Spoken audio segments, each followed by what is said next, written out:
आप सभी का स्वागत है हमारे YouTube चैनल में। आज हम आपको बताएंगे शिव के क्रोध के बारे में। महेश वृग ब्रह्मा के मानस पुत्र थे। उनकी पत्नी का नाम ख्याति था, जो दक्ष की पुत्री थी।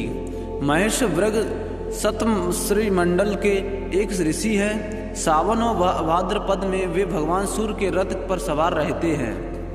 एक बार की बात है, सरस्वती नदी के तट पर ऋषि मुनि एकत्र होकर इस विषय पर चर्चा कर रहे थे कि ब्रह्मा जी, शिव जी और विष्णु जी में सबसे बड़े और श्रेष्ठ कौन हैं। इसका कोई निष्कर्ष न निकलना देख उन्होंने पितृदेवों की परीक्षा लेने का निश्चय किया और ब्रह्मा जी के मानस पुत्र महेश वृग को इस कार्य के लिए नियुक्त किया। महेश वृग सर्वप्रथम ब्रह्मा जी के पास गए। उन्होंने ना तो प्रणाम किया और ना ही उनकी स्तुति की। यह देख ब्रह्मा जी क्रोधित हो गए। क्रोध की अधिकता से उनका मुख लाल हो गया, आंखों में अंगारे दहकने लगे। लेकिन फिर यह सोचकर कि ये उनके पुत्र हैं, उन्होंने हृदय में उठे क्रोध के आवेग को विवेक बुद्धि में दबा दिया। वहां से महेश वृग कैलाश गए।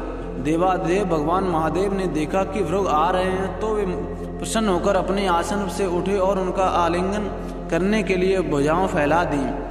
किंतु उनकी परीक्षा लेने के लिए वृग मुनि उनका आलिंगन अस्वीकार करते हुए बोले, महादेव, आप सदा वेदों और धर्म की मर्यादा का उल्लंघन करते हैं। दुष्टों और पापियों को आप जो वरदान देते हैं, उनसे सृष्टि पर भयंकर संकट आ जाता है।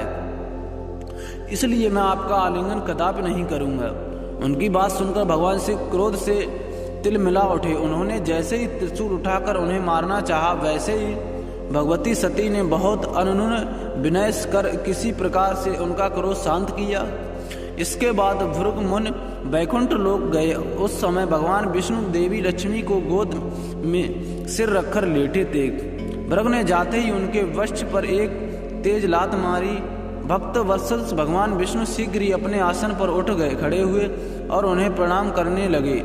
उनके चरण सहलाते हुए बोले, भगवान, आपके पैर पर चोट तो नहीं लगी? कृपया इस आसन पर विश्राम कीजिए। भगवान, मुझे आपके शुभ आगमन का ज्ञान न था, इसलिए मैं आपका स्वागत नहीं कर सका। आपके चरणों का स्पर्श तीर्थों को पवित्र करने वाला है। आपके चरणों के स्पर्श से आज मैं धन्य हो गया। भगवान विष्णु का यह प्रेम व्यवहार देख महेश वृग की आंखों से आंसू बहने लगे।